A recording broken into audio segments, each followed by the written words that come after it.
Sabe aquele momento em que você percebe que já viu isso antes? Não importa se é Naruto, Bleach, Dragon Ball ou Jujutsu Kaisen. Tem sempre aquela força oculta, um poder escondido, uma entidade que mora dentro do protagonista. Às vezes tem nome, às vezes é só uma energia estranha ou até uma raiva contida, né? Uma versão distorcida de si mesmo, geralmente. Você sabe do que eu tô falando.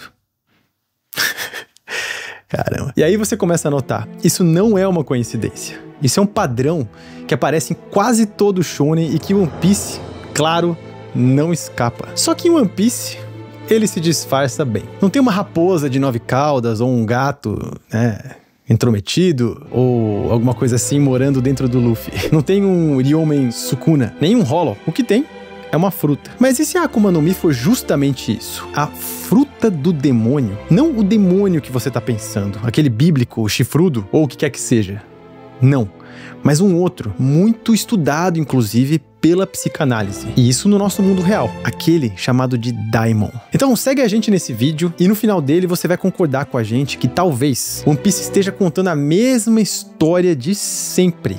Só que por outro caminho. Um caminho que, no caso de One Piece, parece doce, colorido e engraçado. Só que esconde uma ideia profunda e muito mais sombria do que parece. Essa não é a primeira vez que a gente fala disso no canal. Lá no quadro Sommelier, a gente já mostrou como a cultura japonesa tem uma relação muito forte com a psicanálise, especialmente com as ideias de Carl Jung. Por isso, nos animes, mangás e jogos, os autores dão formas físicas a coisas abstratas. Medos viram monstros, emoções viram poderes e sonhos, e até mesmo podem se tornar frutas. O fato é que, mesmo que os autores não estejam pensando nisso conscientemente, eles inconscientemente introduzem isso às suas obras, porque essas ideias estão justamente no inconsciente coletivo e acabam vazando para os personagens, para o mundo e para a história. O resultado? A gente vê o tempo todo histórias sobre traumas, sonhos e obsessões que resultam principalmente em habilidades especiais ou transformações. É sempre basicamente uma jornada para o personagem integrar tudo isso e se tornar completo,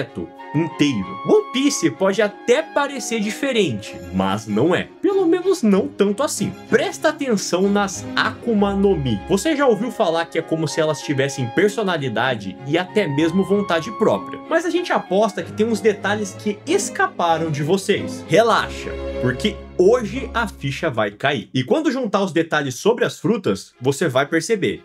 É psicanálise pura, mais especificamente a encarnação da sombra, proposta por Jung. Para entender o que são essas vontades que moram dentro das Akumas no Mi, a gente precisa só definir rapidinho 2 conceitos da psicologia junguiana, porque aí você mesmo vai ser capaz de conectar os pontos, beleza? Primeiro, a sombra. Ela não é vilã, não é um monstro especificamente. Ela é só tudo aquilo que a gente esconde de si mesmo. Por exemplo, raiva, egoísmo, medo ou algum desejo. Tudo que foi reprimido porque disseram que não podia. Mas também isso pode ser coisa como coragem, ousadia, ou o impulso de criar, de lutar, ou até de mudar. Ou seja, é a parte crua, instintiva que a gente empurrou para debaixo do tapete. Mas ela ainda é a parte de quem nós somos de verdade. Ela é parte da nossa alma. Acontece que a psicologia nos propõe uma coisa muito interessante. Se você encarar essa sombra, e se você souber integrar ela de maneira certa, ela se torna poder, inclusive dos mais variados e criativos tipos que você puder imaginar. E aí, entra o segundo conceito, o Daimon. O Daimon é tipo um chamado interior. Não é tipo uma voz mágica, mas é aquela força que você tem dentro de você, que te empurra para seguir um caminho que é seu,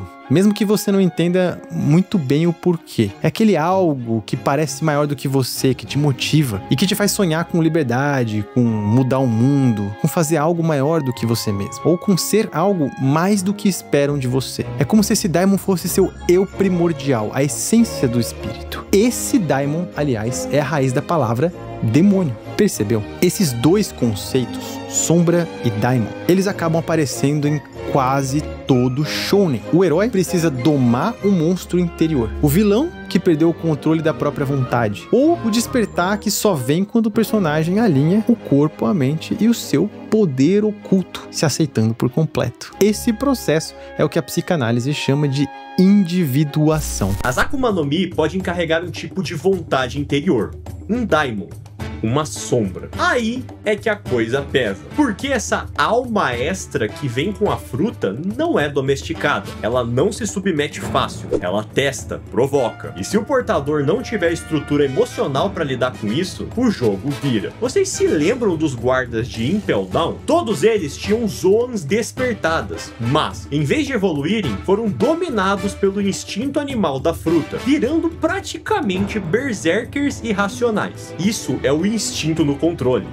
É a sombra vencendo. Agora pensa nos despertares dos que tiveram sucesso, como é o caso do nosso protagonista Luffy. Ali, o poder só aflora quando ele se alinha totalmente com a sua essência. Corpo, mente e emoção em harmonia com o poder. Essa é a verdadeira individuação. O que era dividido agora se torna um só. E o incrível é que isso é exatamente o que o Jung propõe. Ou você doma a sombra ou será devorado por ela. Agora, se você acha que é só a gente forçando psicologia em One Piece, dá uma olhada nessas evidências que o próprio mangá deixa escancarado pra gente. Você já reparou que as frutas estão sempre diretamente ligadas a emoções? O Luffy, por exemplo, no Gear 5, ele não só ganha poderes, ele ri descontroladamente e diz se sentir livre e alegre, não é isso? Aquilo não é só força, é um estado emocional completo. É como se a fruta só despertasse de verdade quando o usuário entra em uma frequência emocional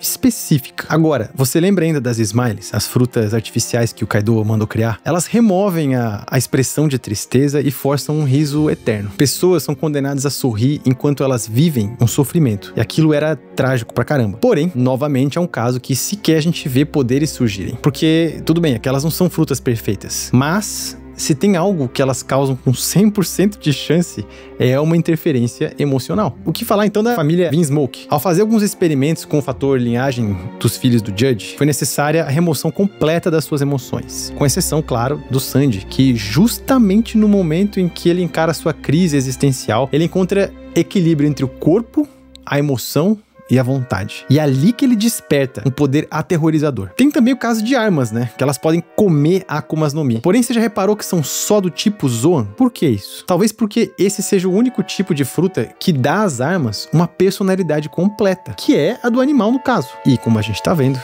ter personalidade é um critério mandatório para fazer a fruta funcionar. O que nos leva, claro, ao Vegapunk. Porque mesmo com todo o conhecimento dele, ele próprio admite, não dá para separar o poder da fruta da vontade que vem junto dela. Para replicar, por exemplo, o poder das paramécias, foi necessário extrair o DNA dos usuários e não somente amostras da fruta. Com isso, ele foi capaz de criar o Green Blood, um sangue artificial que permite replicar os poderes daqueles usuários. Só que não importa o quanto o Vegapunk tentasse isolar esses poderes, o sangue acabava carregando traços da personalidade do portador original. De novo, personalidade para um devido funcionamento da fruta. E além de tudo isso, vocês sabem que com Oda, o demônio está nos detalhes. Reparem, ele fez questão de destacar a cor desse sangue, que é o verde, a ponto de colocar isso no nome da substância. E não só isso, mas se você observar bem, você vai ver que o verde também é a cor usada no composto SED, que foi usado para criar as frutas artificiais pelo Caesar Clown. Poderia ter sido qualquer cor, mas o Oda escolheu justamente essa, e até deu um foco nisso. Acontece, galera, que o verde na simbologia do Viriditas representa vida, espírito, basicamente um reflexo do poder criador de Deus, uma manifestação da sua energia e presença no mundo. Enquanto isso, na teoria das cores de Lusher, que é um teste de personalidade que avalia os estados emocionais pela escolha ou rejeição das cores, tá? Nessa teoria, o verde tá ligado ao equilíbrio emocional, à persistência da vontade, à resistência à mudança e ao foco no mundo interior da pessoa. Coincidência? Eu acho que não. A gente costuma falar que os japas costumam brincar com simbolismos, né? Ou seja, pessoal, existe sim uma vontade nas frutas. Então, se existe isso, existe consciência. E se existe consciência, tem alguém lá dentro.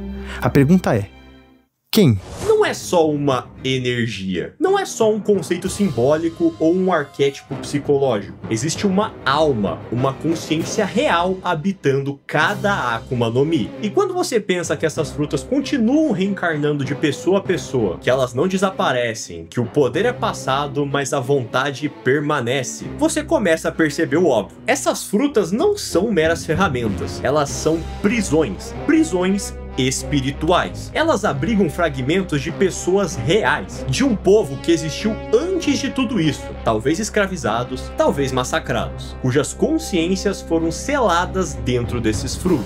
E a pergunta que fica no ar é: quem fez isso? E aliás, até melhor, por quê? Talvez, para responder isso, a gente tenha que voltar para o começo de tudo, para o século perdido ou até para o primeiro mundo de One Piece. Mas isso vai ficar para parte 2 desse vídeo. Então galera, se você tá curtindo essa série, faz um grande favor pra gente e deixa um like nesse vídeo. Vocês não imaginam a força que isso dá pra gente continuar produzindo conteúdo pra vocês. Já fez isso?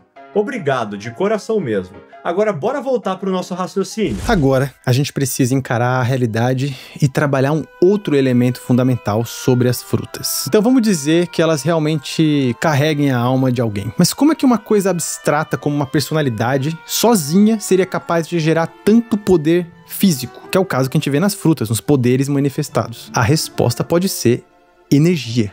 Muita energia.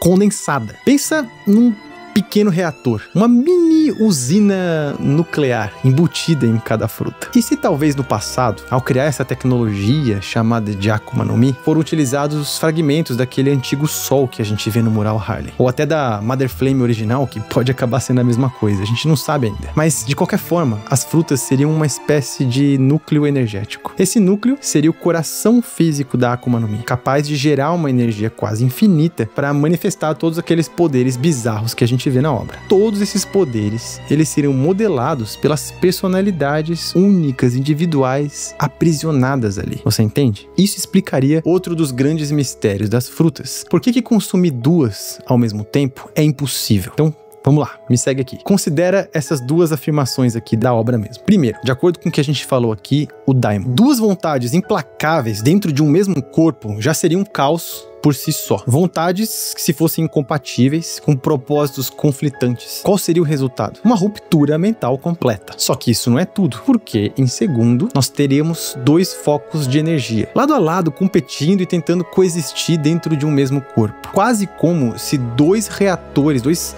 focos de energia estivessem colidindo. Isso causaria fissão, reação em cadeia e desintegração. Como eu disse, isso seria baseado em duas evidências que a própria obra mostra. Então sabe o que é louco? Essas duas propostas, elas resolveriam com precisão cirúrgica uma discussão que o Bruno e o Jabra tiveram lá em Water 7, no capítulo 385 especificamente. O Jabra alegava que, segundo os rumores, ao comer duas frutas, os demônios dentro dela entrariam em conflito e fariam o usuário explodir. Já o Bruno alegava que a ciência comprovou que o consumo de duas frutas causaria uma reação em cadeia, levando à ruptura e à desintegração. No fim, pode ser que ambos estavam certos. E por outros dois motivos aqui. Um pela instabilidade psicológica, que seria o Daimon, e outro pelo colapso energético, que seria o núcleo de energia da fruta. É como tentar fundir dois sóis dentro de um único corpo. E o resultado? Destruição instantânea. Só que calma que tem mais. Você sabe como é que aqui no nosso mundo real se suprime um reator nuclear para que ele não fique descontrolado? Submersão em água. A água resfria, isola, a água bloqueia o fluxo de energia. E agora, responde aqui pra gente. Qual é a maior fraqueza das Akuma no Mi? Mesmo depois de tudo isso, ainda tem uma peça faltando nesse quebra-cabeça todo. Se as Akuma no Mi carregam uma alma, se existe uma consciência aprisionada dentro delas, como essa alma se comunica com o portador? A resposta pode estar na própria psicanálise, porque o inconsciente, essa camada invisível que carrega a nossa sombra, nossos traumas e a nossa essência mais pura, possui uma ferramenta secreta para se comunicar com a mente consciente. E essa ferramenta são os sonhos. Os sonhos revelam o que nós somos, ou melhor, o que nós podemos ser quando nos tornarmos completos. E aí, para pra pensar, quantas vezes essa palavra aparece em One Piece? Todo personagem tem um sonho, cada ilha guarda o eco de um antigo sonho, o próprio Luffy é guiado por um sonho impossível, inocente e absurdo, mas que move o mundo inteiro. E nos últimos capítulos, a gente começou a perceber uma verdade ainda mais incômoda. Sonhar sempre foi perigoso. Houve povos inteiros que sonharam e, talvez justamente por isso, foram silenciados. Na parte 2 dessa série, a gente vai fazer uma viagem no tempo para investigar a origem das Akuma no Mi e dos povos que sonharam com um futuro mágico. E talvez nessa investigação a gente se depare com alguém que seja um sobrevivente desses povos antigos, que nunca soube o que é sonhar, porque teve isso arrancado de si próprio desde o seu nascimento. E portanto, no fundo, anseia por isso mais do que qualquer um.